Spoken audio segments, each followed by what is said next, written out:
Good morning. It is Friday, March the 28th, 2025.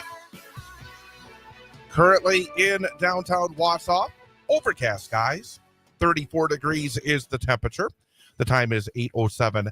I am Chad Holmes. It is the Chad Holmes Show, 98.9 WXCO, online at WXCO.FM, mobile devices and Alexa by searching WXCO, and on the Civic Media app.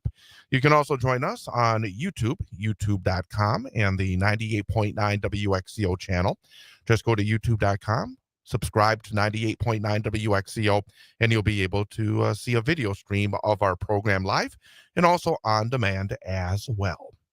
Coming up this morning at 8:21, we'll talk about a weekend weather forecast that is looking a little bit iffy for folks who are planning on hitting the roads. Could be some ice storms out there. We'll get all the details from our meteorologist, Brittney Merlot, coming up in just about 12, 13 minutes or so.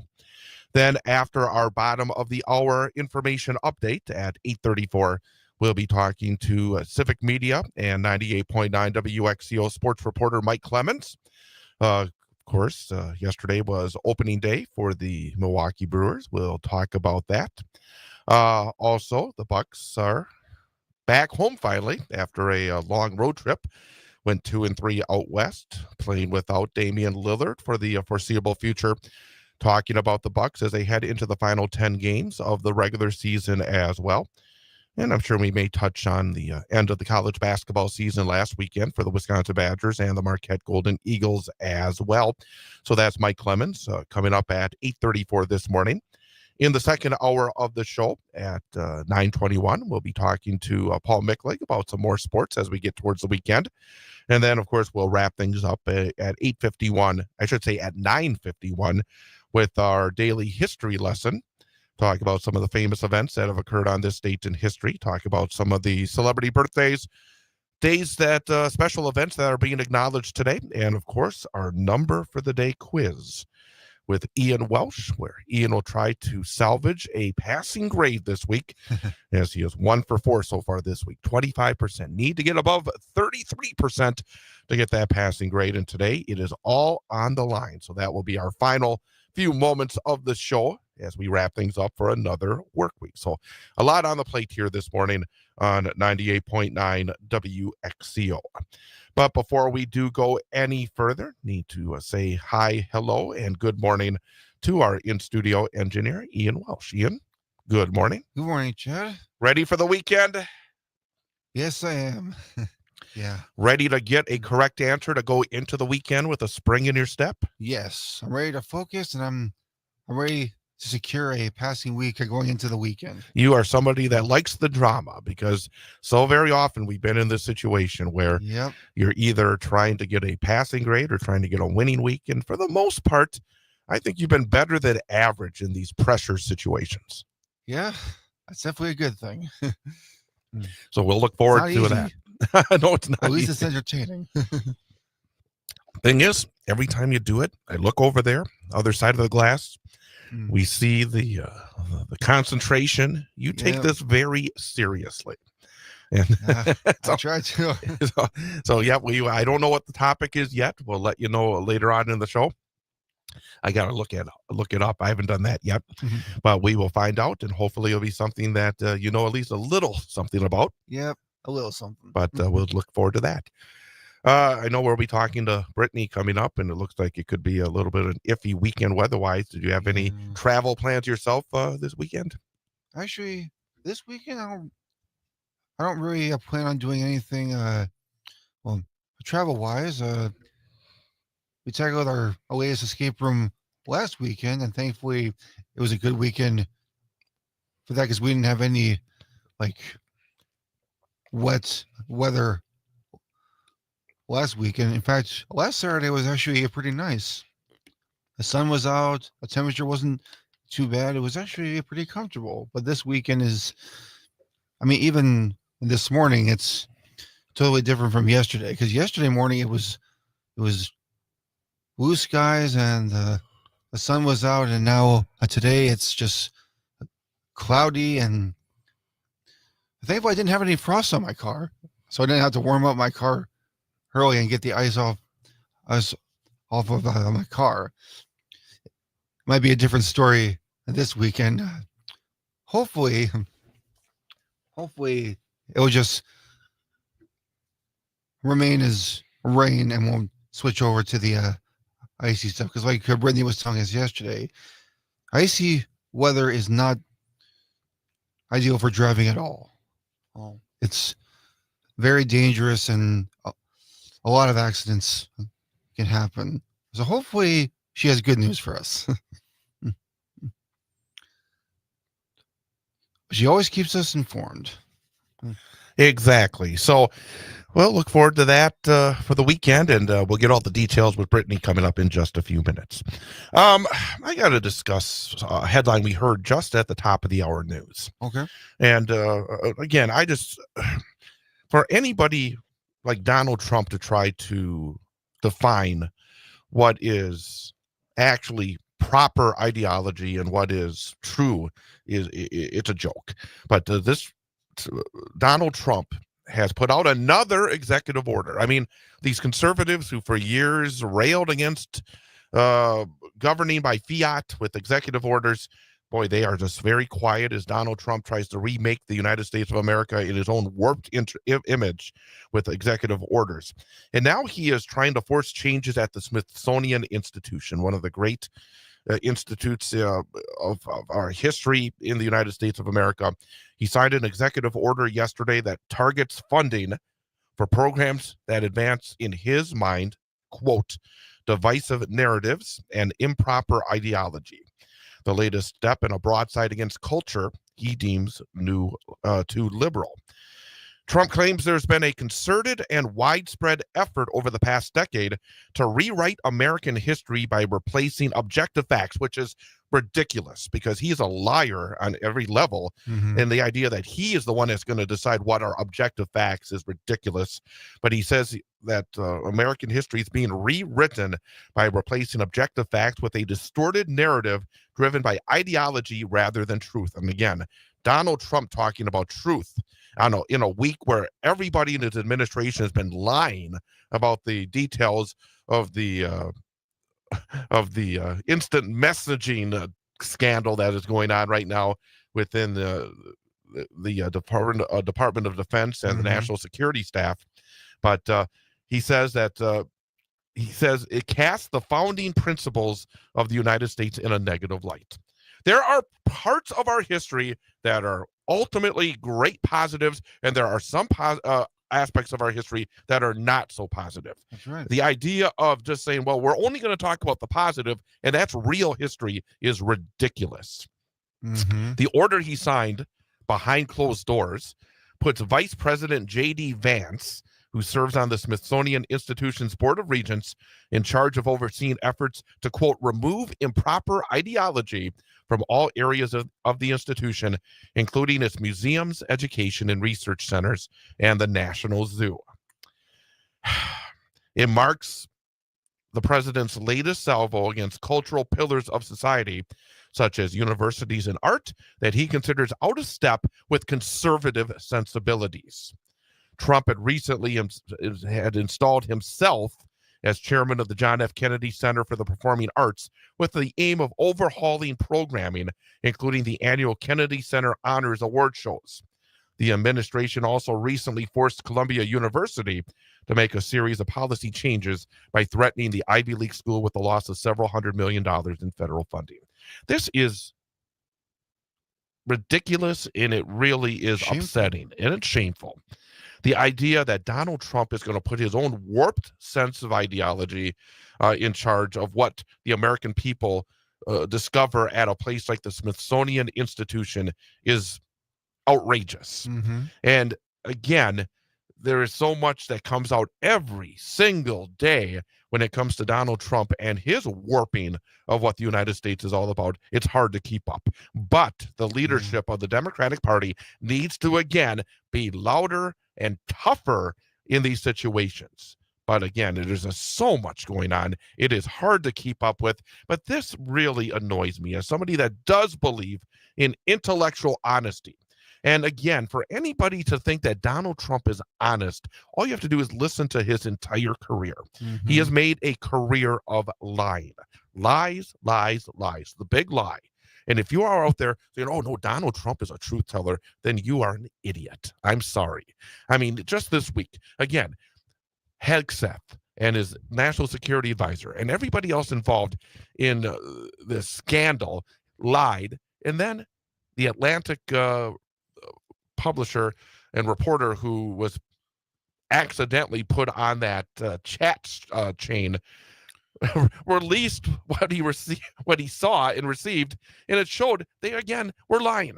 His White House press secretary every day gets up there and just lies to us every single day and trying to make us believe the falsehoods are real. And this is what he's going to try to do with the Smithsonian Institution as well.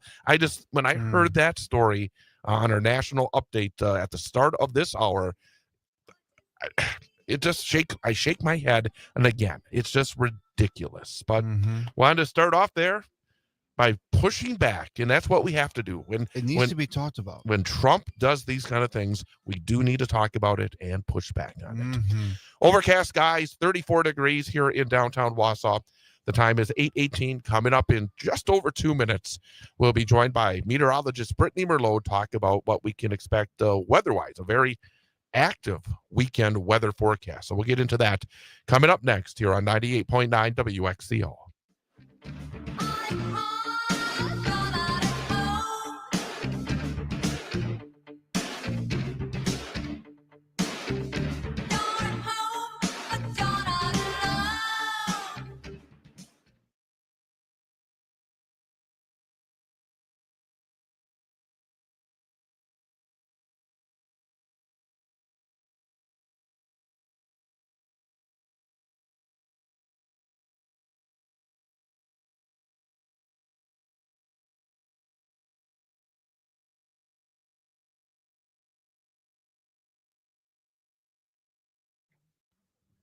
Good morning, Brittney. Good morning. How are you? Doing pretty good. How are you? Pretty good. Would be better when the storm is over. Yeah. Gosh, At least what a nightmare. What a headache and a nightmare. Yeah, I can imagine. At least this morning I didn't have to get the frost off my car. It was all moisture, so it was all rain. So I didn't have to worry about warming up my car this morning. But Thank goodness. yeah, we were this so close to weekend is that going to freezing be- mark too. It was this close to being icy this morning. Oh man, Mm-hmm. it's in the low 30s, right? Yeah. Oh, you got salt at home for this weekend? Yes, we do. Good. Still have our big bucket of salt. Perfect.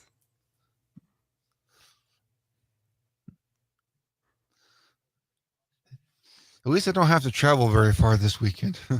Good, good. I was supposed to, but now I'm just going to stay here.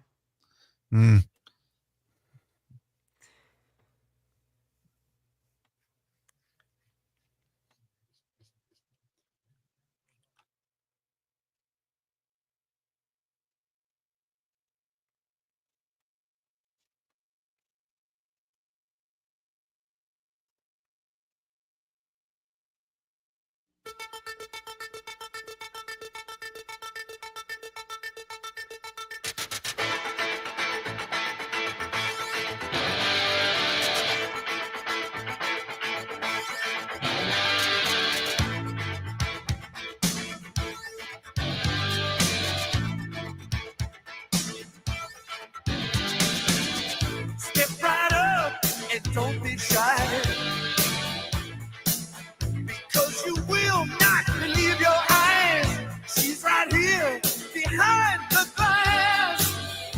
You're gonna like her, but she's got class. Chad Holmes Show, 98.9 WXCO, online at WXCO.FM, mobile devices and Alexa by searching WXCO, and on the Civic Media app. The time is 8:22, currently 34 degrees, overcast skies, rather dark outside here in downtown Wausau, at the corner of Washington Street and North 3rd Street in downtown Wausau. I don't think we're going to see much of the sun over the next few days. In fact, hearing about the forecast, it's going to be a rather, I don't know if you call it nasty, but not a pleasant final few days of the month of March. And to talk about our weekend forecast and talk about getting out of March. It's been one of those months where we had a few rays of warmth and sunshine, but boy, we've seen a number of snowstorms and some rather winter-like weather over the last month. Maybe April will be better, but talk about the weather. We're joined again by our meteorologist, Brittney Merlot. Brittney, good morning. Good morning. I feel like all of us just want March to march right out of here with its madness. No, you're exactly right. And it's been just a month where we did see a little bit of warm weather at times, but boy, we've seen a couple of rather significant snowfalls.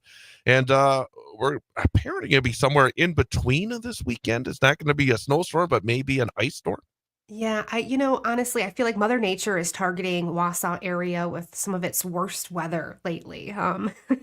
Here's what we've got going for us. We're now in a winter storm watch because the system is definitely going to smack us with some ice accumulations and some snow accumulations too. So it's kind of up in the air still to this day. Again, it's going to come down to exactly just how cold do those temperatures get. If it falls 1 degree colder than we're thinking, then that is not going to be ice and it's going to be all snow accumulation. It's that down to the line. So here's what I'm seeing right now with our current data and how everything is playing out. It looks like, we've got spotty showers right now. Temperatures, thankfully, are just a few degrees above that freezing mark where we're at about 34 degrees. Even though with the winds, it feels like the mid-20s. Either way, we're above freezing, so it's just rain out there for now. Now, we'll be cloudy this afternoon. High temperatures today for us, we're only going to make it to the low 50s. If you travel an hour south, it's going to be about the low 70s. And if you go 2 hours south, they're going to be in the low 80s. So extreme warmth is kind of moving in, but we're stopped right there by that front. So we're only going to hit the low 50s today. We do have thunderstorm chances that want to fire up tonight, probably around 7 to 8. Rolling through our evening, potentially into the overnight, and then they kind of lighten up a little bit. But what's going to happen is spotty showers still linger through tomorrow, pretty much all day.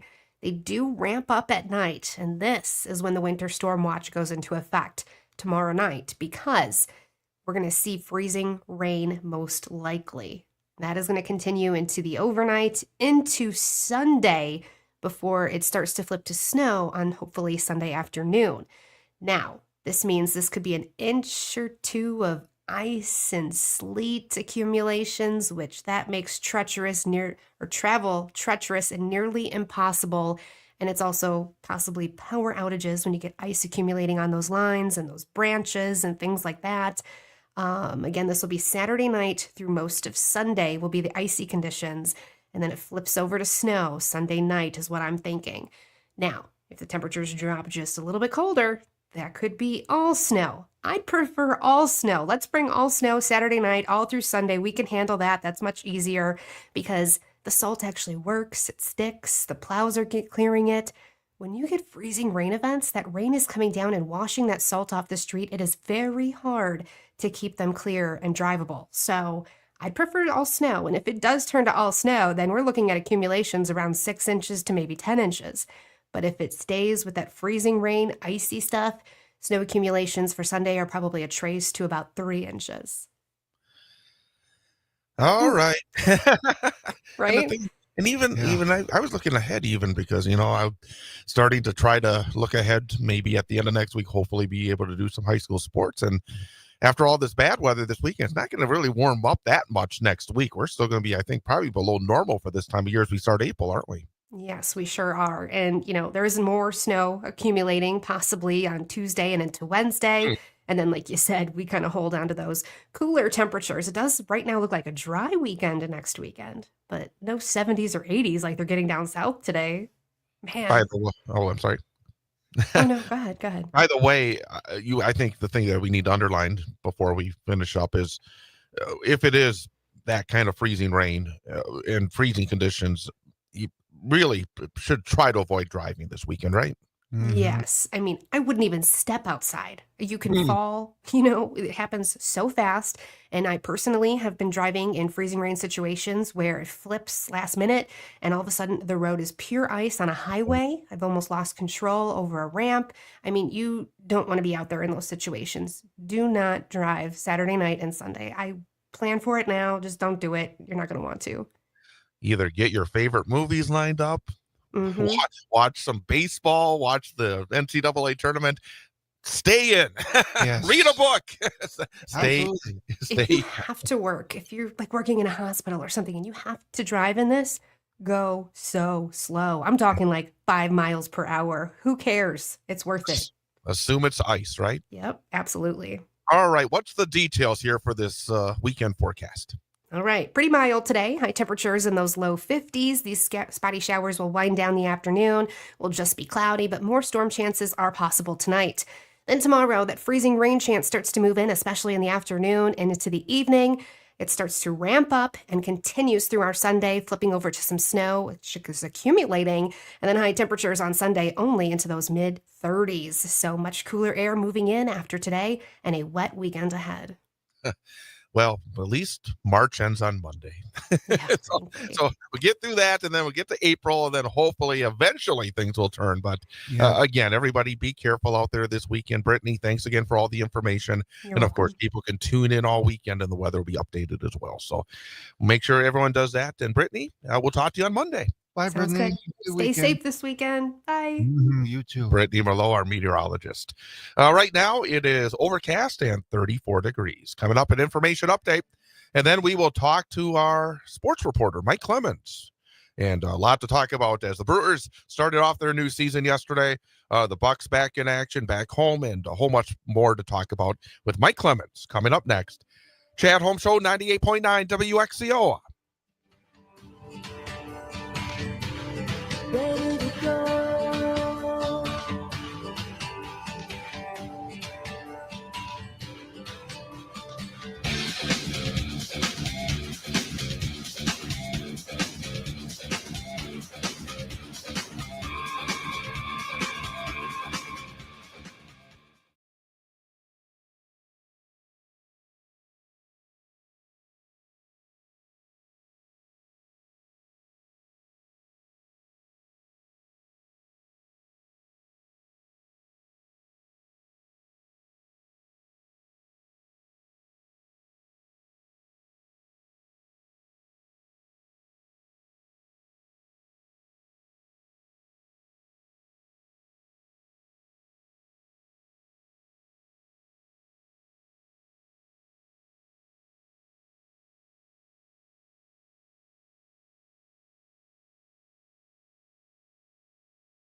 Chad Holmes Show, 98.9 WXCO, online at WXCO.FM, mobile devices and Alexa by searching WXCO, and on the Civic Media app.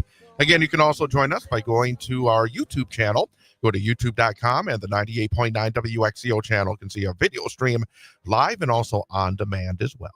Well, on our schedule, we're 1 week away from the start of our high school spring sports schedule. Scheduled next Friday for high school baseball, but I'm thinking the way the weather looks, we may be pushing that back a little bit. But the good news is there's some high school softball going on in the new Greenheck Turner Center over at DC Everest with the Wausau West Warriors. So one way or the other, we will have high school spring sports starting next Friday. Looking forward to that as you get excited because yesterday was the start of another baseball season for the Milwaukee Brewers. To talk about that and a whole bunch more, we're joined as we are every Friday morning at this time by our Civic Media and 98.9 WXCO sports reporter, Mike Clemens. Mike, good morning. Hi, Chad. Yeah, I'm ready to get our spring sports schedule underway. It was fun to see Major League Baseball get underway yesterday. Before we talk about the Brewers, the thing that I think that people need to be saying is like anything can happen. The Chicago White Sox are 1-0, best record in Major League Baseball. I guess. But that's the thing about spring. Everybody can be optimistic at this point for their favorite baseball team. Well, I was thinking about this yesterday, too, as I'm watching college Rodon, start for the Yankees. And it's like, are the White Sox, accused of like what the Brewers are, is really just a feeder team now for others? Like, how did they win the World Series? I know it was like 15 years ago or so, but how did they win the World Series? And what's gone so painfully wrong for them year after year? But no, it was great to watch the coverage with Joe Buck and the call. I guess that's the only baseball game he's doing now that he works for ESPN.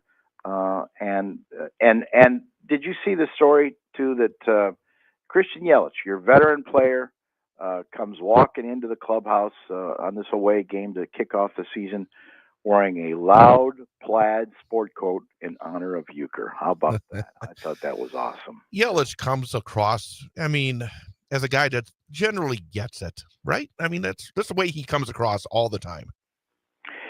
He's that way in the clubhouse too, Chad. He's willing to talk to you.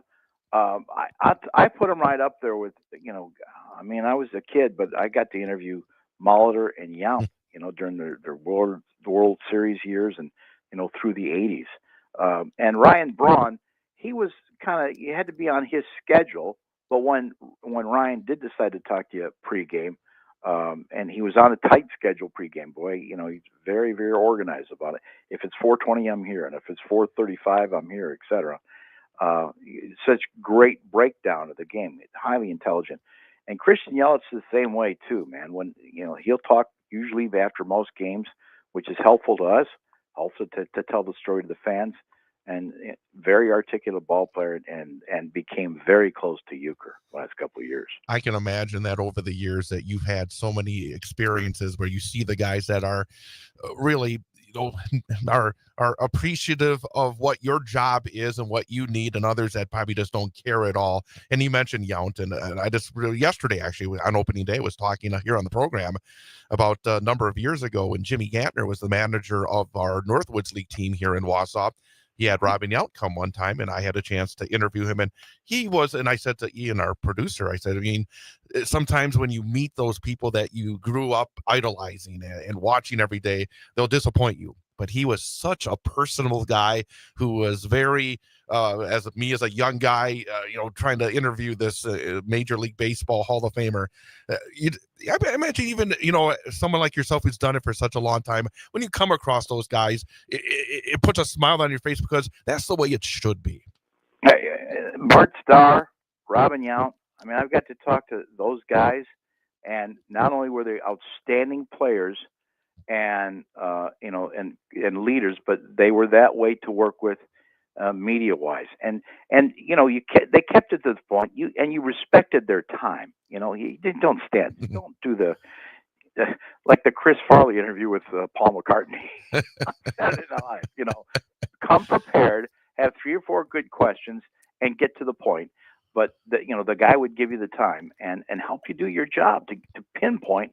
Why did the team lose or what's working for them right now? yesterday, Yanks beat the Crew 4-2. Obviously, one game of 162. But anything jump out? Anything that you noticed yesterday for game number one?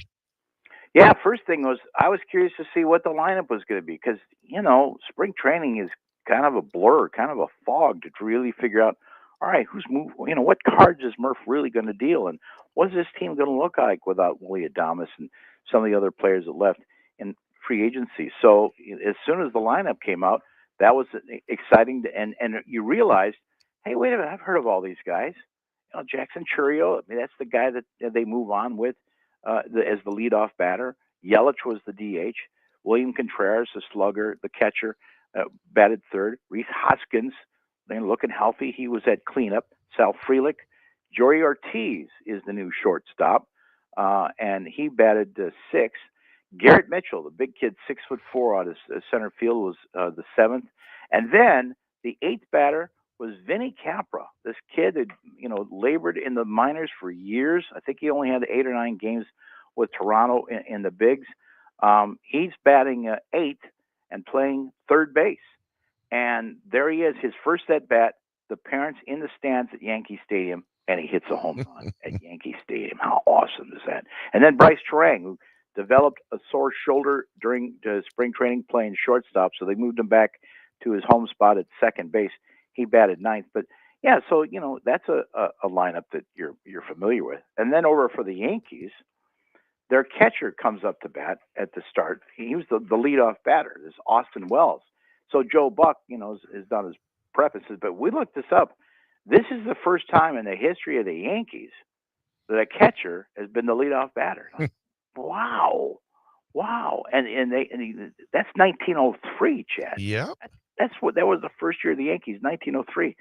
And then about 2 or 3 pitches in, crack, he hits one off of Freddie Peralta, into the left field, kind of a high pitch, a high fastball.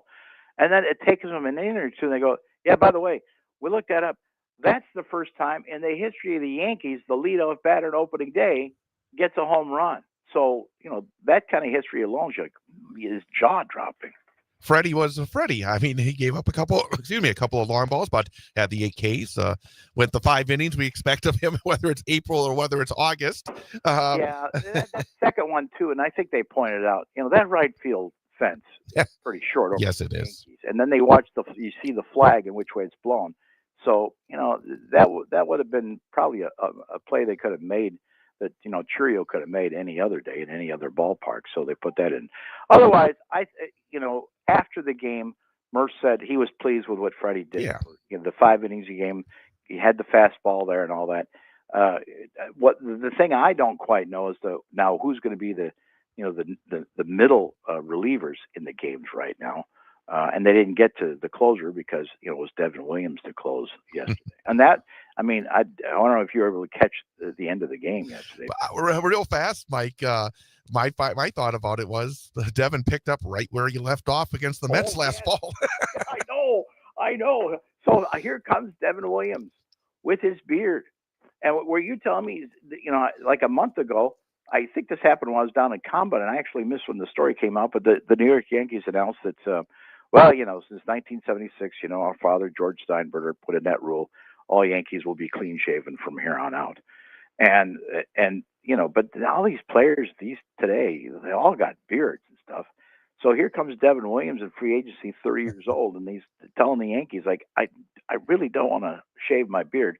So the family essentially drops that rule that's been in place, since 1976, and they can keep. So he comes out there with his beard, and they're talking about that. And the next thing you know, it's like bases loaded and no outs in the top of the ninth.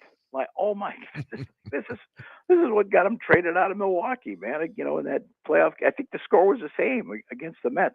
And then the Brewers managed to get 1 run across on a sac fly. Then he settled down. And he strikes out Jackson Churio, who went 0 for 5 yesterday, all strikeouts. And he strikes out Christian Yelich, gets him swinging. and the Yankees hold on to win 4-2. So Devin gets the save. Yeah, I mean, if you look at it, I mean, generally, yeah, that's a situation. I think if the Brewers get that situation, whatever number of times the rest of the year, you feel pretty good about it. But yesterday, it just, the way it goes. That's the way it goes. Yeah, 1-162. Hey, got to talk a little bit about the Bucks because again, man, I mean, there's 10 games left in the regular season. They're 40-32.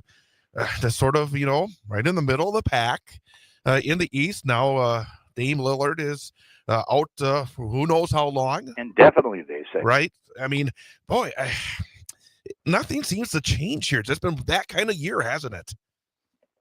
Damian Lillard is 34 years old. That big trade a couple of years ago. And some of these national sports talks, now they come up with this crap about, well, was this trade a mistake for the Bucks? Like, oh, come on. Don't go there. It was not. I mean, this is what Giannis wanted. Yeah. They've been a scoring duo. The thing is they just can't seem to get both those guys on the floor for enough games. That's what's been surprising. And that's just due to injuries. You could question about bringing in a 32-year-old at the time. But whatever, he's got this sore calf muscle misses 3 games, another MRI, and we get the news, what was that, late Tuesday night, that Jimmy texted me that they announced it was deep vein thrombosis, the latest MRI. It's a blood clot.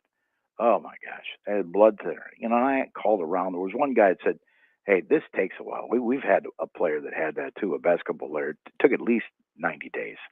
So Doc Rivers is going to have a press conference today, Chad, about 4 o'clock before tonight's Bucks game against the Knicks. I think that tip-off is at 7 o'clock at 5, sir. So we should get some more information on that. And then Giannis is out with the game that they ended up losing by 10 to the Nuggets the other night, and he's dealing with a foot sprain that he suffered in Phoenix from the night before. So the Bucks are home after a long West Coast trip against 5 teams.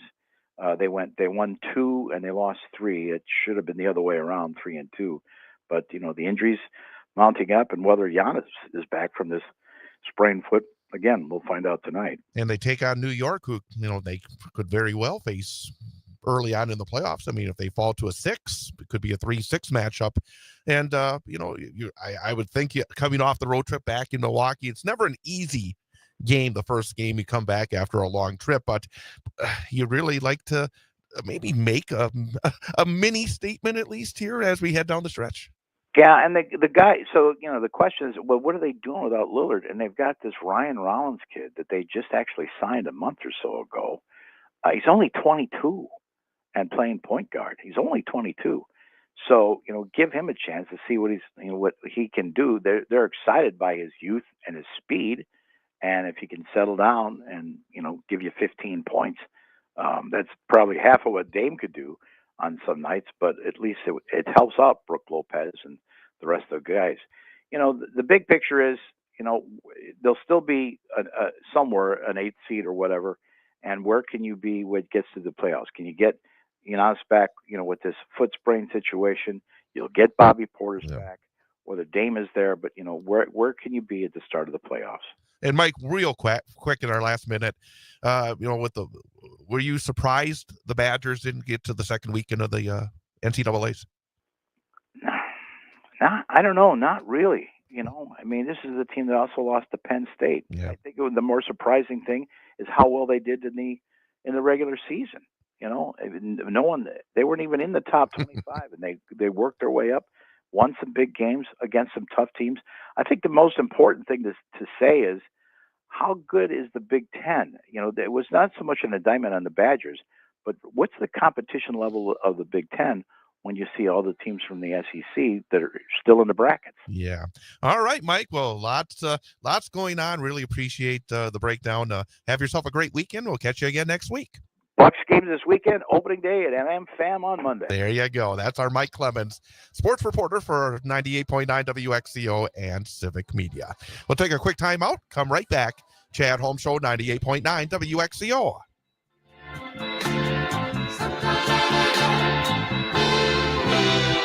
Sometimes I don't know what to feel. Everything I thought that I knew starts to look so unreal. There's a ringing in my head that keeps me awake at night.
If you want me, you can find me left of center off of the strip.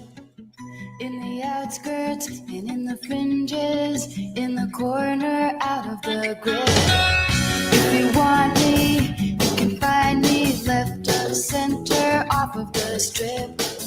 In the outskirts and in the fringes, in the corner out of the grip. When they ask me, what are you looking at? I always answer, nothing much, not much. I think they know that I'm looking at them. I think they think I must be out of touch, but I'm only in the outskirts and in the fringes, on the edge and off the avenue. And if you want me, Chad Holmes Show, 98.9 WXCO, online at WXCO, and online at WXCO.FM. Mobile devices and Alexa by searching WXCO, and on the Civic Media app. You can also join us by calling or texting us. Same number, 715-382-9297. That's 715-382-9297. We actually do have a phone call. Our good friend Cornell from Merrill has a story he'd like to share with us. He actually got to meet Susan Crawford. Cornell, good morning. Hey, good morning, Chad. Thanks for getting me on the air. I just want to give you an update. We had a great time yesterday. We had a packed hall there. She came in and just it was just mostly the members and the volunteers, and she wanted to thank the people, and it was just a great opportunity to meet her. And she was talking about her life. I mean, it sounds like, she grew up over in Chippewa Falls, and she took her schooling here also, getting her law degree, and it sounded like, she's just middle class, and she had to work hard to get to where she is. And she was talking about her sister had some health needs, and she had to take care of her sister, and talked about her dad was an engineer and lost his job, and and then going to school, you have that debt, or you have to work getting your degree. So she was just really down to earth, and I was really glad to hear everybody was thrilled and taking pictures. She wasn't born with a silver spoon in her mouth, let's say. Well, that's actually an interesting story to tell, because I was going to mention here that late last night, word came down that right-wing billionaire Elon Musk is coming to Wisconsin Sunday night ahead of the state Supreme Court race. He did not share the exact location or time of the announcement, which he posted just before midnight overnight. The thing as well is Musk said the event will only be open to people who have voted already in the race for Wisconsin Supreme Court, which of course sees Susan Crawford going up against Brad Schimmel. And you talk about Susan Crawford's, I think, very common background for most people in the state of Wisconsin. You got this billionaire coming in, and he says he'll be giving out 2 checks at the event, each for $1 million. I mean, you talk about somebody that is the complete opposite of normal, and then you have somebody that is normal. I'm going to ask you, do you think that Elon Musk coming here to the state on Sunday night is going to either help or hurt or not matter when it comes to this race? I mean, in terms of Brad Schimmel. Well, I just don't know what to say. It's just, I just hope people just get out and vote. I mean, for equal rights, for the Constitution. He's endorsed by a criminal, a member of a team with the Communist Party, Trump. I mean, we have to. I just hope people get their Green Bay Packer power out and go and vote. And we got to send a message. The world is looking at Wisconsin. The United States is looking at Wisconsin. We got to show to the world. We got to stop this greed and this money. You can't buy a judge. And I feel he's not going to treat the average people, the minorities, right. Just have to get, just get out and vote. I did some calling last night, and people were excited. And we just got to get the vote out, and it's just show the people, the whole world's looking at Wisconsin. And we have to just get out and vote and take a friend. And, this is equal rights. And I feel that Susan Crawford, she's grassroots and she'll treat the people right. I mean, we've got corporations that might go up to the court. We got this John Deere. The farmers want to, repair their own tractors, and John Deere won't let them. And we've got maybe disputes with apartment buildings, and they're raising rents on that. And then there's another one. I can't think right now, but I mean, it's just we got to just get out. This is very important. I mean, Well, I guess real fast. So we have a break coming up. Real fast to wrap it up. Yeah. I mean, this bottom line is, you're exactly right in terms of number one, get out and vote, and number two, that the result of this election is going to say a lot. Are people I mean, it would be very disturbing to think that Elon Musk and Donald Trump and the folks on the right can simply buy the election, and that all the actions we've seen over the last 2.5 months since the inauguration have meant nothing. This is, to a certain extent, a referendum on what we're seeing right now in this country. And the people of Wisconsin have a chance to make the statement, and hopefully we'll see a much higher voter turnout than we normally would see in a spring election. But Cornell, we got to take a break for the top of the hour news. Again, thanks for the update. Glad that you had a great time with Susan Crawford yesterday. Yeah, it was great. Get out to vote, people. We got to show the world's watching us. We got to throw that Musk. We got to show them we can't buy a judge in the States, so we got to show them. I hope the people get out. There you go. Thanks, Cornell. Okay, thanks a lot, Chad. Yeah, have a good weekend. We got to take a quick time out. Again, top of the hour news update coming up. News, weather, sports, entertainment, all coming up. And then hour number 2 of the show. Chad Holmes Show, 98.9 WXCO. His job, trying to show he can't be bought. Who takes every kind of people to make what life's about? Yeah.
All I need is a TV show, that and the radio. Down on my luck again, down on my luck again. I can show you some of the people in my life. I can show you some of the people in my life. It's driving me mad. Just another way of passing the day. Good morning. It is Friday, March the 28th of 2025. Live from our downtown studios of 98.9 WXCO at the corner of Washington Street and North 3rd Street. Currently 35 degrees under overcast skies. I'm Chad Holmes. It is hour number 2 of the Chad Holmes Show, 98.9 WXCO, online at WXCO.FM, mobile devices and Alexa by searching WXCO, and on the Civic Media app. Again, you can also join us by going to YouTube.com and the 98.9 WXCO channel. Get a video stream of this program, and also be able to go back and watch previous episodes as well. Again, that's at youtube.com and the 98.9 WXCO part of the log, of the site, I should say. Coming up here in the second hour of the program, we'll be joined by Paul Michlig, talking Wisconsin sports at 9:21.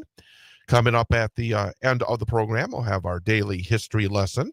Talk about some of the famous events that have occurred on this date in history.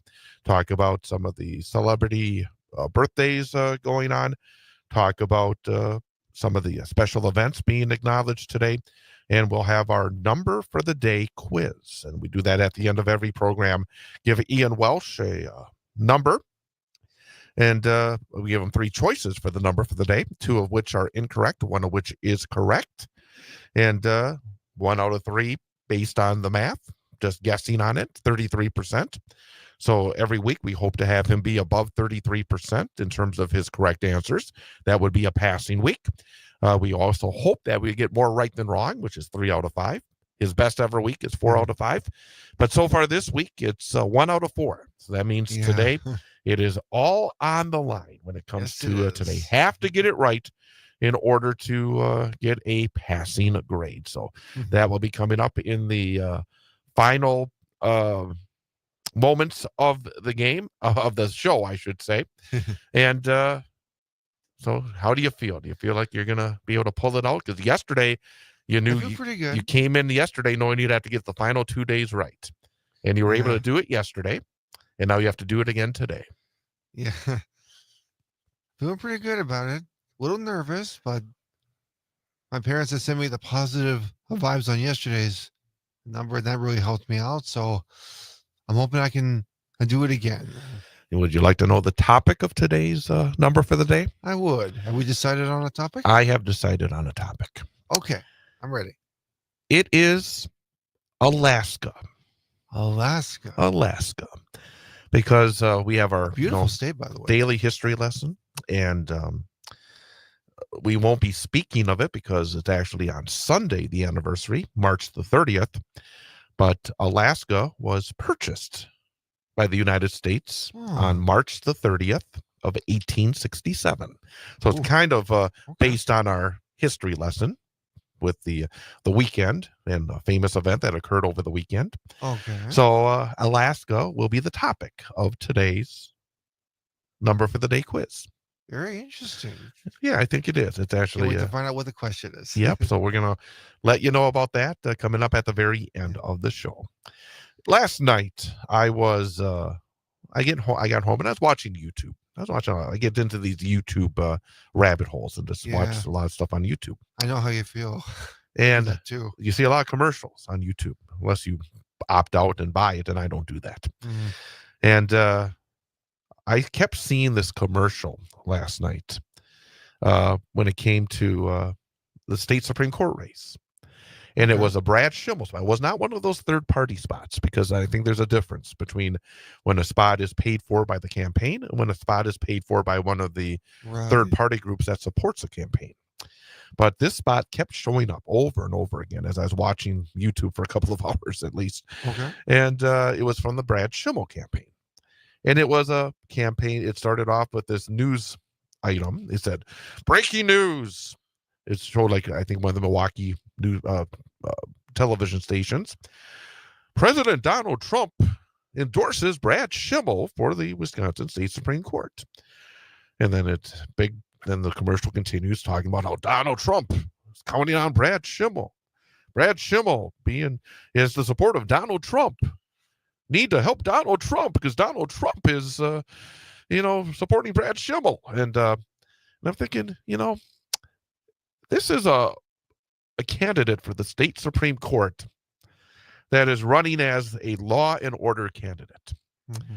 And I'm thinking, when is the last time a state judicial race, anywhere in the country, or a race that involved something involving justice, and usually they're for judges or maybe district attorney or whatever it may be, the last time that anybody ran a commercial on their own behalf touting the fact that a 34-time convicted felon supports them for a judicial spot. I mean, this guy is trying to run as a guy that believes in law and order, a guy that follows the law and follows in it. And his big last couple of days of this election, he's running this spot over and over again, that a 34-time convicted felon, a guy that was convicted of 34 felonies just last year, less than a year ago, last summer, is the reason you should vote for him for state Supreme Court. It just shows the bizarro world that we live in right now. That's sad. That we have this person that is saying that, okay, Wisconsin, I think that a majority of you will vote for me because, well, helping that Donald Trump supports me. 34-time convicted felon, a guy that lies all the time. And I'm sorry, it's true.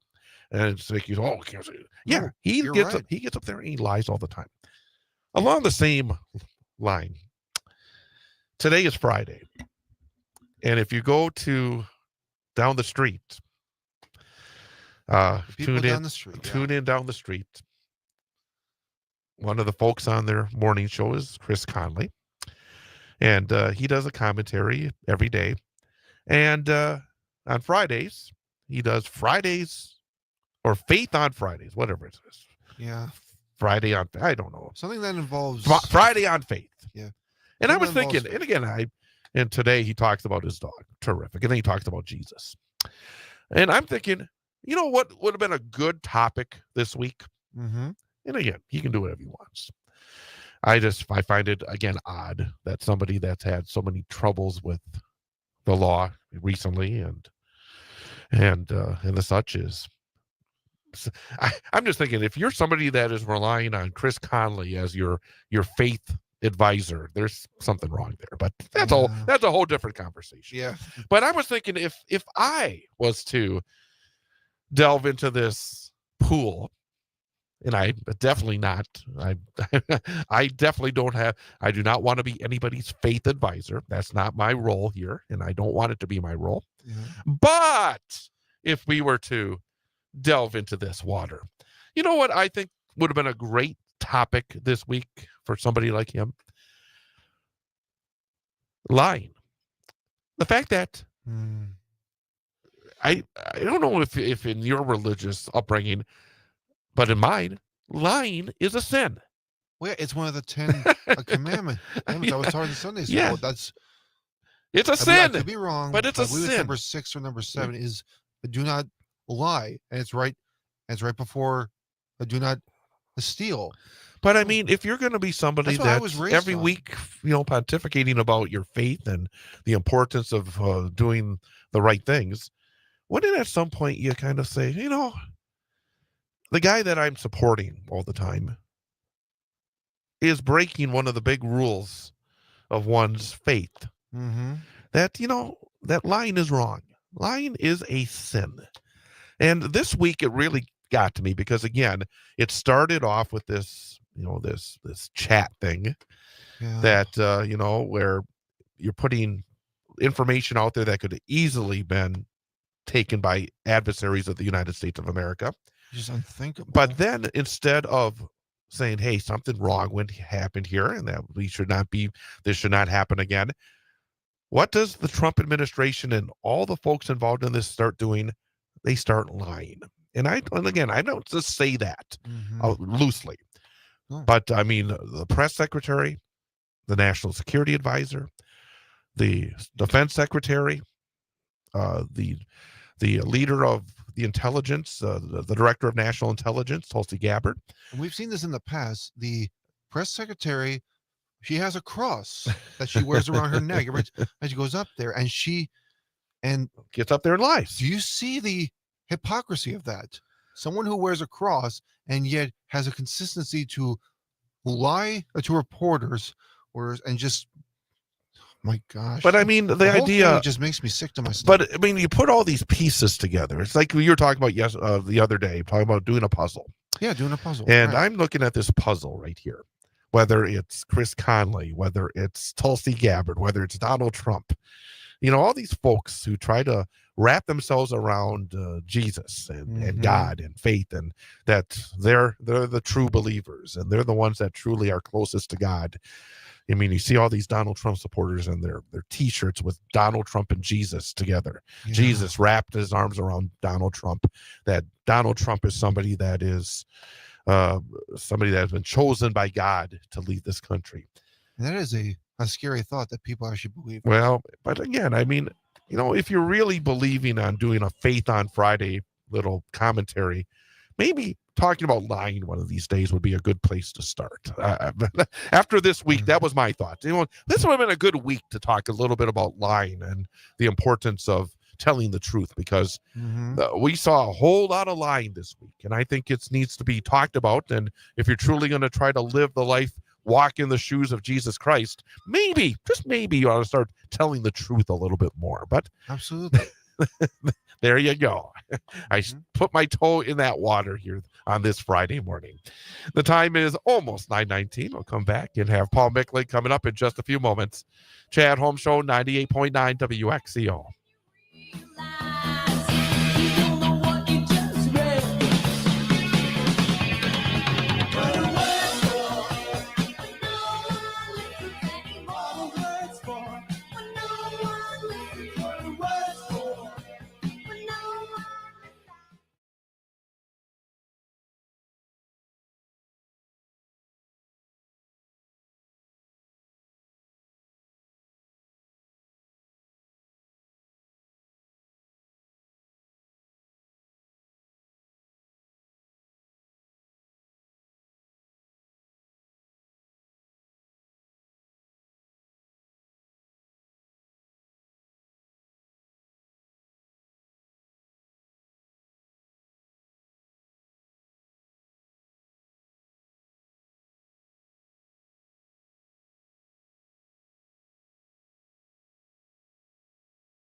Life is so strange when you don't know how can you tell where you're going to.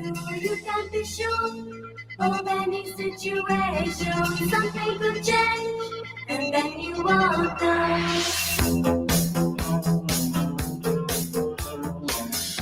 And welcome back. Chad Holmes with you here on 98.9 WXCO, online at WXCO.FM, mobile devices and Alexa by searching WXCO, and on the Civic Media app. Again, you can join us by calling or texting at 715-382-9297. That's 715-382-9297. Final Friday of March.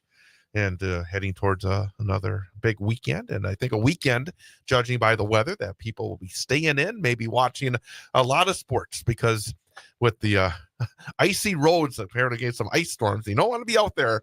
And as our meteorologist said, you don't even want to be out there walking, especially when you get as old as I. You fall down, you break a hip or something like that. But so stay in, watch a lot of sports. We got baseball season underway. We're down to the final 10 games of the regular season for the Bucks. NCAA basketball tournament, Sweet 16 and Elite 8 coming up. Talk a lot about the sports going on with Paul Michlig. Good morning. Good morning. Last week when I started with the weather, you came after me saying, "Oh, you're a weatherman too, huh?" I don't remember that. Yeah, well, you forget. No, I do remember though. I was touting Giannis leaving. No, how smart the that might happen. No, how smart the Brewers were to get Jackson Churchill signed for a long-term contract. But after yesterday, obviously you got to get rid of this guy immediately, because 0 for 5 with 5 strikeouts. I mean, come on. I am joking. Yeah, I know. but it just shows, again, you can say so many good things, and all of a sudden it's like, man, I say all these good things in the opening day, and it's like, I mean, that's hard. Baseball's fickle. It is. I mean, very fickle. But it's like, you get the big national TV audience and everything else, and everybody's like, oh, this is the next superstar, and it's like, oh. Baseball, especially. Baseball is one of those sports where you can be at the high, and then the low very, very quickly. Because hitting a baseball is probably the hardest thing to do in sports. Well, they say it's the hardest thing to do. I would say it's the hardest thing to do. When you have a guy, you could be what's the old saying? If you could fail 7 out of 10 times and still make the Hall of Fame, be a great player. Yeah, I mean, if you did that for 15 years. I always thought it was harder catching a football. No. You try to get it. I get into the batter's box and try to hit a 100-mile-per-hour fastball or a curveball, especially, or a slider. I mean, I never played a baseball as a kid. The closest thing I played was t-ball. Technically, the ball was on a stick. Ian, I would not be bragging about that fact on the radio right now. Yeah, that's really true. Cheerio might have wanted it on a tee yesterday. Well, the way he was going, he may have had a hard time hitting it. But opening day, obviously, start of a new season, and I mean, again, 1 out of 162. 1 out of 62. I mean, I do, and to be honest with you, the Keening, the runs that he gave up, but you still see Peralta. What, he's the 5-inning king. Yeah, I said it to Mike Clemens earlier. I said, it was a normal Peralta kind of game. I mean, gave up a couple long balls, one of which, and he was saying, I agreed. Wind was blowing towards right, and it was right field. It kind of got in the air. That short porch, many ballparks. I mean, generally, again, it was and frankly, I don't mind the 5 innings this point of the year. You're still in March, but I would like to see him be able to build himself up. My thought is, but I don't think those 5 innings would have been different. It was pitch count. I was saying this, as I was going to say here, I wish that they would allow him to go a little deeper as the season goes deeper, because you build yourself up. And it was 80, I think it was 83 pitches. I mean, come on, that's not that many. Correct, but if you start another inning. But this time of year, I have no issue with it. I mean, obviously, it's still first start of the year. We're in March. And we got a lot of injuries. Right. So, I mean, but I think big picture-wise, you still would like a guy like Peralta to be able to be a guy that goes 7 innings on a regular basis. Because, I mean, yesterday, at least 6. I mean, the thing was, the problem wasn't him giving up 2 runs in 5 innings. The problem was giving up the 2 runs in the final 4 innings. Correct. And those were, I mean, to be honest, if the ball doesn't hit the base, it's a double play. Right. Or whatever the case may be. They at least get 1 out. He probably gets out of it. But those are, I just, sooner or later, talent wins out. And but the thing about it yesterday as well is if you get into a situation where you have Churio and Yelich coming up with second and third and one out in the ninth inning, needing one of them to get a hit, I think a lot of the times that's going to happen. Just yesterday, it did not happen.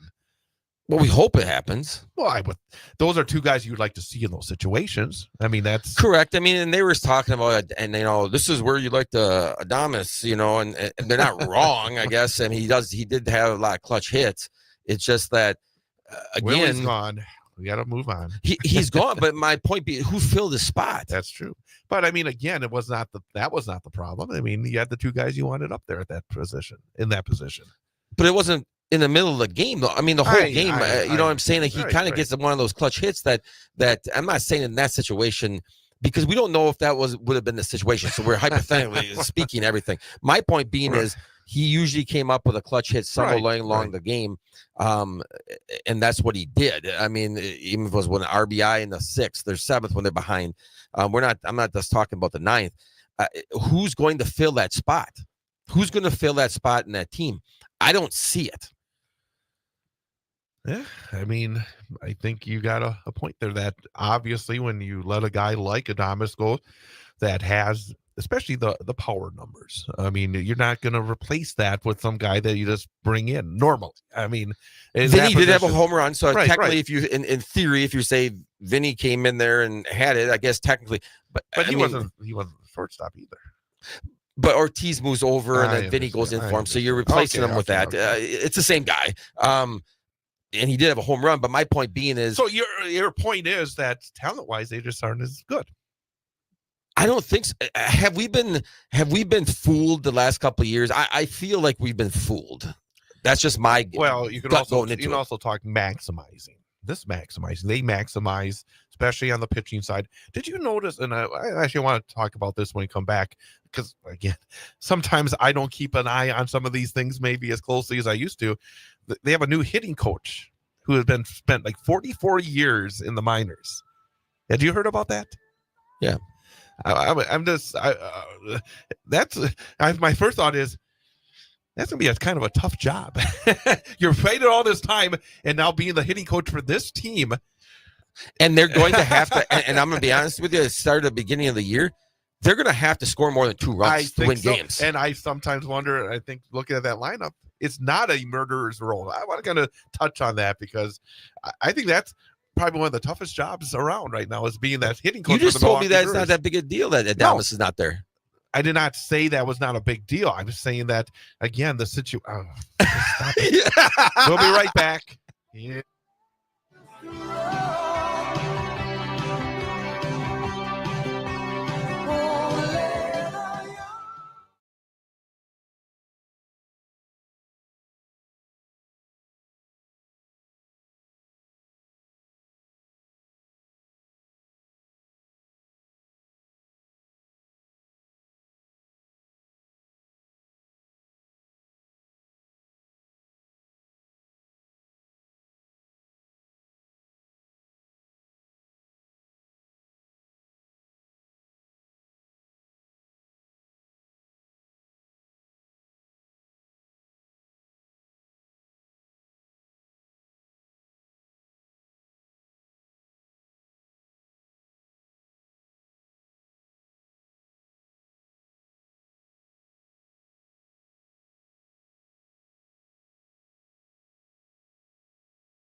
thoughtfully, oh, playfully watching me.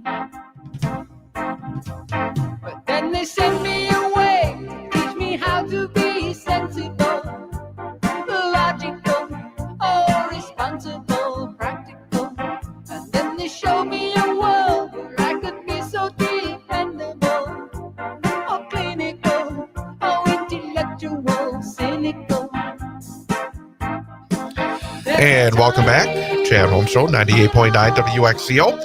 Online at WXCO.FM, mobile devices, and Alexa by searching WXCO and on the Civic Media app. I'm sure you'll be tuned in at the end of the show because Ian's got to get it right today or else he fails for the week. Yep, I got a lot of pressure today. You know, I'm waiting for the time I come in here and you're 4-0 and you're going to 5.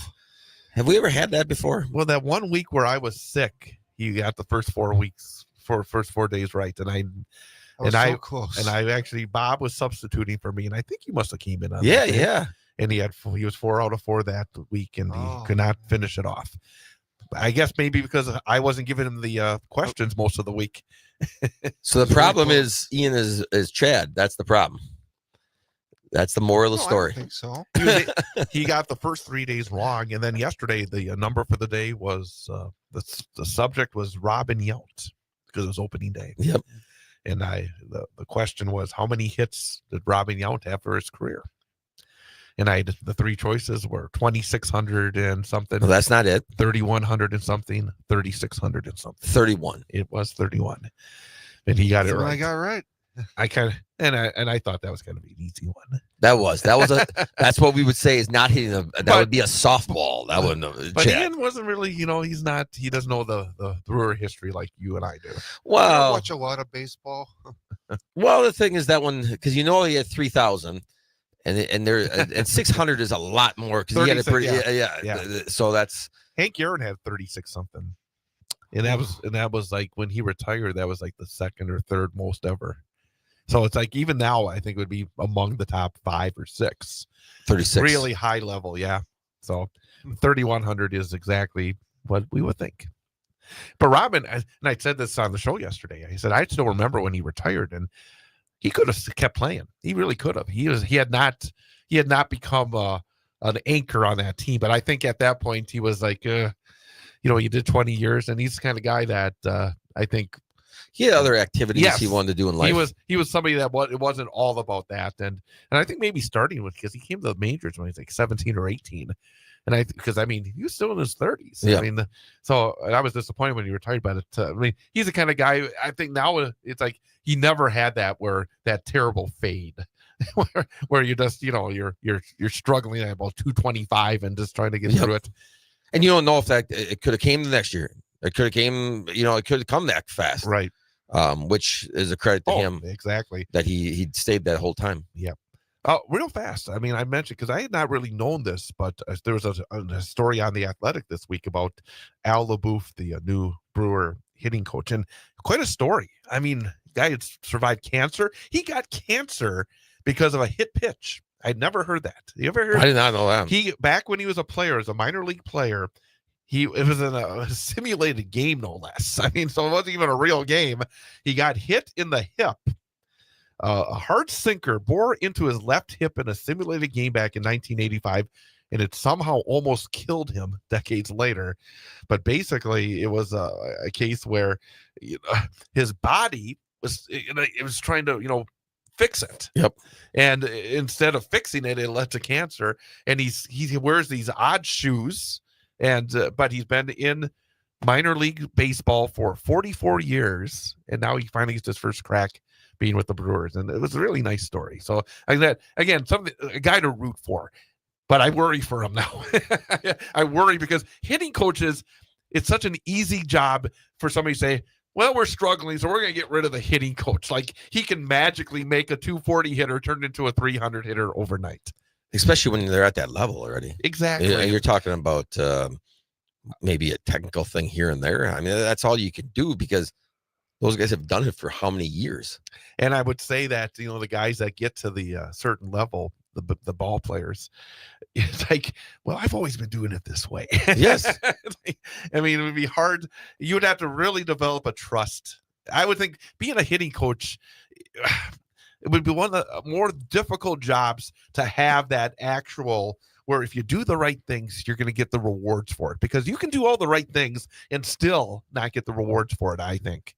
I agree. I mean, and nowadays I wouldn't want to be a hitting coach. That would be hard. You're basically just, I don't know what you're even doing, because now with you probably got trainer, you probably got their own hitting coach, the guys that they go to in the off season. Got their parents. I shouldn't say that. Yelich parents were out there complaining. We spent all that money taking them off on all these games during the summer. Yeah, Cheerios probably was out there yesterday. No, I just thought it was an interesting story. And again, for the Brewers, hopefully they get more than 2 runs per game, or else it's going to be a long year for Al LaBouffe. And at the end of the day, would it have been his fault? Because this is how they've been made. Right. They struck out yesterday a lot again. Oh, I mean, this is what they do. This is what they do. If I found a hitting coach that would turn all these strikeouts into at least contact, I mean, even dribblers or whatever the case. They had a couple. But hits again, like that. but again, it comes in a bad second day of the season. We're going to be talking about this, the analytics. I mean, because nowadays because me and you can go to a game and say, hey, we should be bunting here. They never do it because the analytics say you shouldn't ever bunt, ever. Yep. I mean, and it's like, it just drives you nuts. And the analytics say, hey, you should not be cutting down on your swing with 2 strikes, because the home run is still bigger than any single, because you got to get 3 hits to get a run, blah, blah, blah, blah. Well, Girardi was talking about analytics, I think, the whole time, and Schrader, he is not. He's old school, you know what I mean? So I thought that the booth was different. But Schrader, how many years has he been doing the games? It's Bill Schroeder, Schrader, whatever. Hey, what? How many years does a guy have to be doing I the never games? said I was an announcer. All right, never said I was an announcer. You've done announcing, so there, you've been. I'll say his name right when he hits 250, which will be never. So then I can get that on there. Let's talk about the Bucks a little bit. Well, we should talk about. Are we in a disarray of Wisconsin athletics? Disarray? Are we going to go through a little time here where things might not look so good? Well, you're as dark as the clouds. You betcha. Outside here. Right but be honest with it. I mean, the Bucks thing, because you brought it up. I mean, they're mediocre.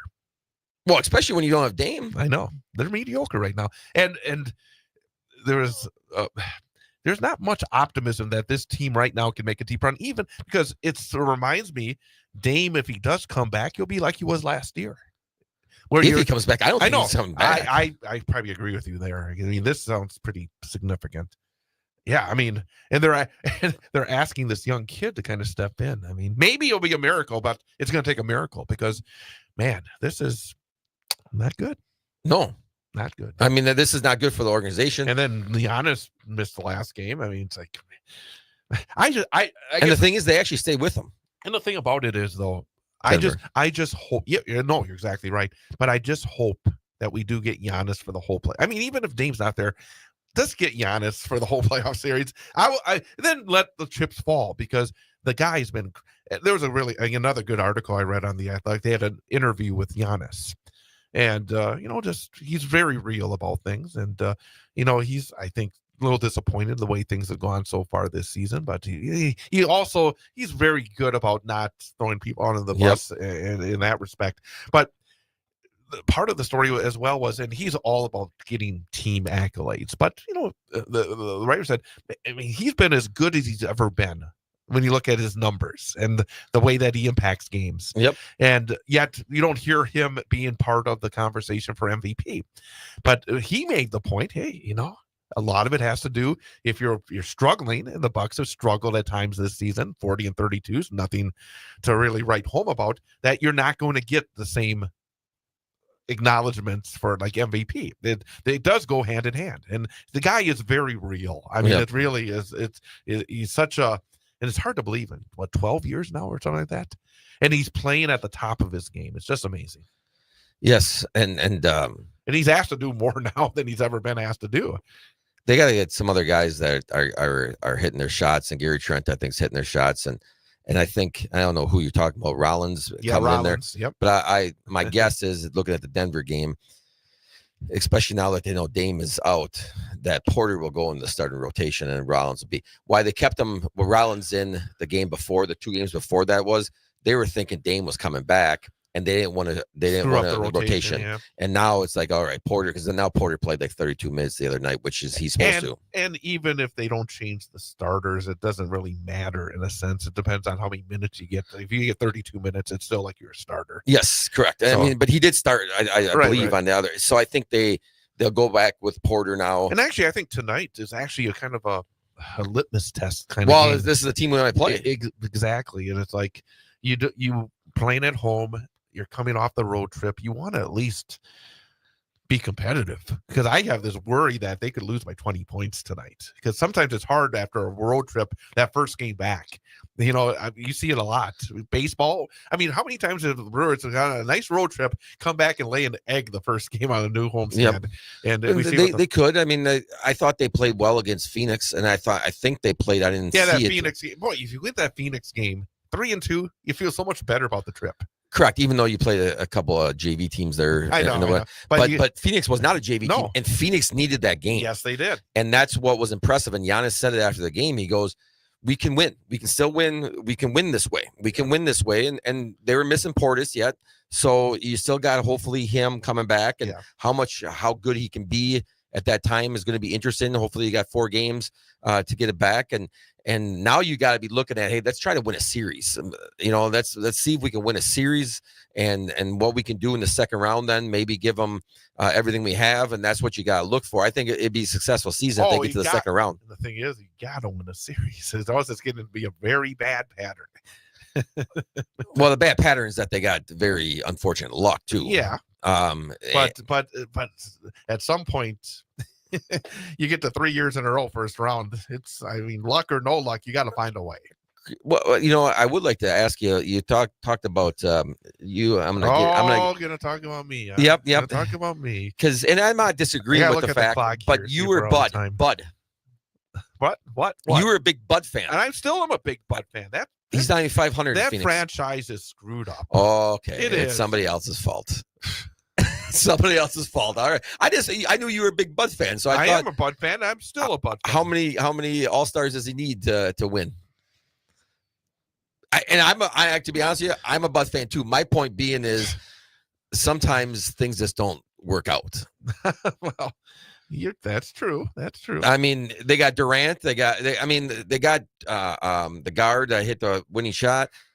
They have guys that are legit. But again, that team is not built very well. This owner has been he's been a disaster. But who did you rather see the Bucks play? Indiana, Detroit, or New York in the playoffs first round? I don't want them to play New York. I think these games coming down. If they get the 7 or 6 seed, they're in trouble. Indiana or Detroit much better than New York. New York is a much more dangerous team than the other two. 100%. Yeah. So that means these final games are important. They have to move up. They have to move up. And I think they can. Look at the schedule, they can move up now. I mean, there's games there to win. And they got Portis back for the last 4, but 2 against Detroit. If you can beat those, win those 2. I think all these games are going to be critical. I don't think you can sit there. I don't think you can sit there and rest guys. You cannot just cruise into the playoffs. You got to win these games, and they got to get to one of those. And again, try to win that first round game. The good news is that at number 6, at least they don't have to worry about number 7 to be in that play-in at this point. Well, they're about 4 games ahead. 5.5. 5.5. So they're not going to. I shouldn't say anything, but if they are, we're in trouble. Absolutely. Well, all right. Well, we'll keep an eye on that. Enjoy the basketball and the baseball and everything else, and don't go outside and slip on the ice. You be careful, weatherman. Chad Holmes. Thanks, guys. You guys have a great weekend. We'll come right back. Daily history lesson coming up next here on WXCO.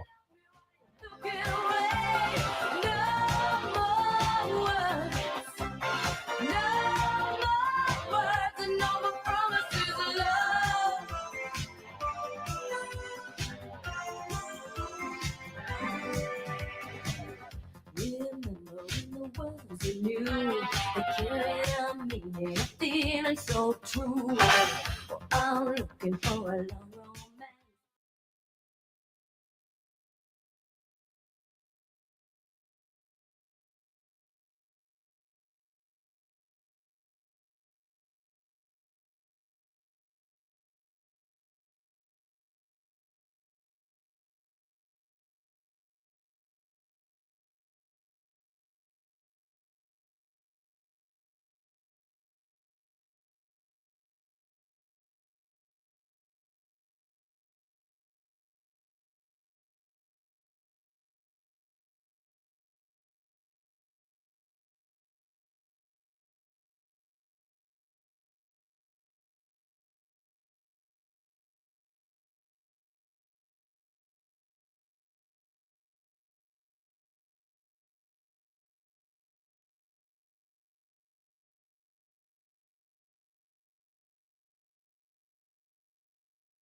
And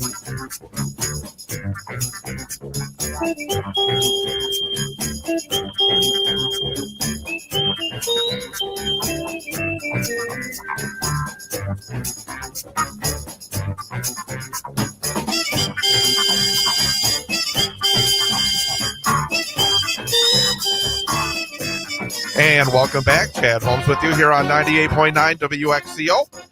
Today is Friday, March the 28th of 2025. Final moments before we head off to the weekend. It is day number 87. Day number 87 of this year. There are 200 and... Is this right? Let me look at this. What does it say? What the hell? I don't think this is right. Well, I guess it is right. This makes sense. Yeah, I guess so. Because, third month of the year, about 31, 20. Because I'm thinking, for some reason, I was thinking we were above 100 days already. And my mind is completely off Time kilter. may be going fast, but not that I know. fast. It's like day number 87 of this year. There are 278 days remaining. Some famous events have occurred on this date in history. In 1973, Wilt Chamberlain retired from pro basketball. At the time, he was the all-time leading scorer in NBA history.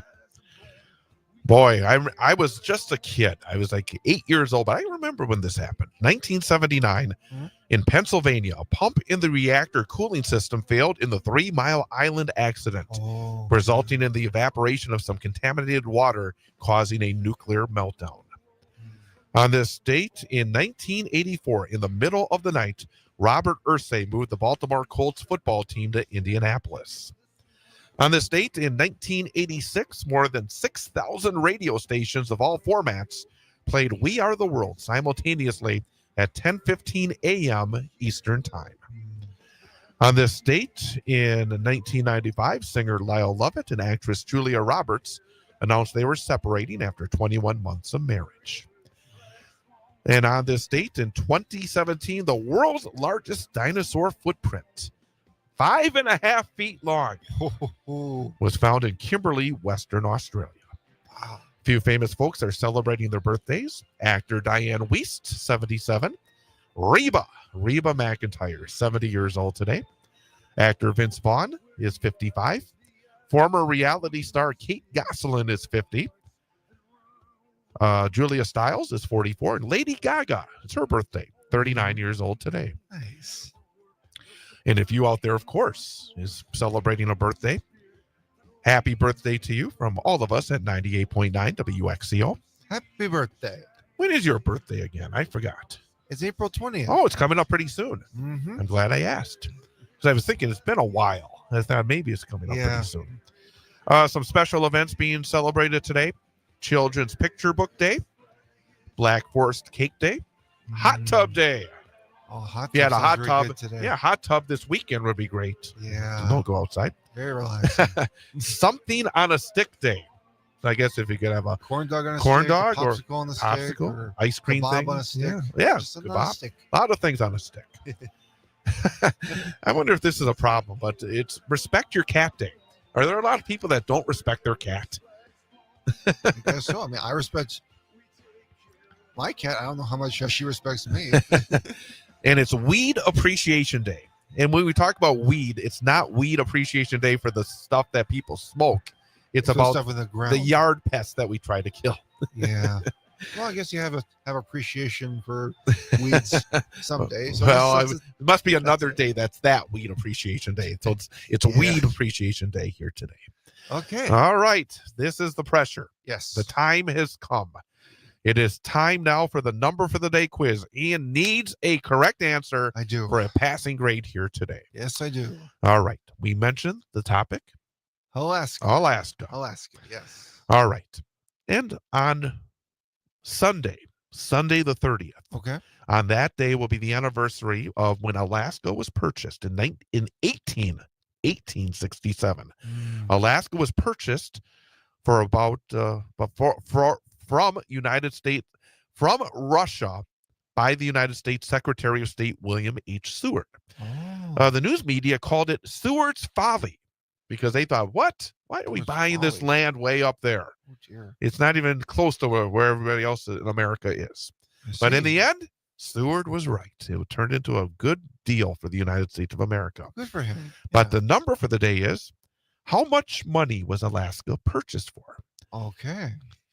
What are my choices? Your choices are Okay. $7.2 million, Okay. $17.2 million, $27.2 million. How much? I'll give you a hint. Okay. The number is about 2 cents per acre. So if you knew how many acres Boy. Alaska was, you would know. So 2 cents per acre. That's not a lot. Okay. But 7.2 million, 17.2 million, $27.2 million. How much was Alaska purchased for? You know what? I'm going to say, just going, oh my God, here. I'm going to say $7.2 million. So I went with A. Went right with it, huh? Final answer to end the week. Right with the gut. Yeah. Right with the gut. I'm going with A. So again, just to recap this week, you got it wrong on Monday, Tuesday, and Wednesday. Mm-hmm. Got it right on Thursday. So you put yourself against the wall, back against the wall. Back against and the it all wall. comes right down to this. That's right. All right.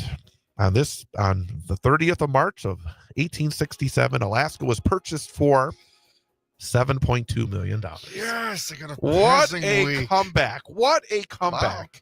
There you go. The pressure rate. I does tell help. you, what an amazing comeback. Oh my Congratulations. Feels good going into the weekend. All right. Well, enjoy your weekend. You too, Chad. Happy Friday, everybody. And please be safe out there. We'll be back Monday morning, 8 till 10 a.m. right here on 98.9 WXCO.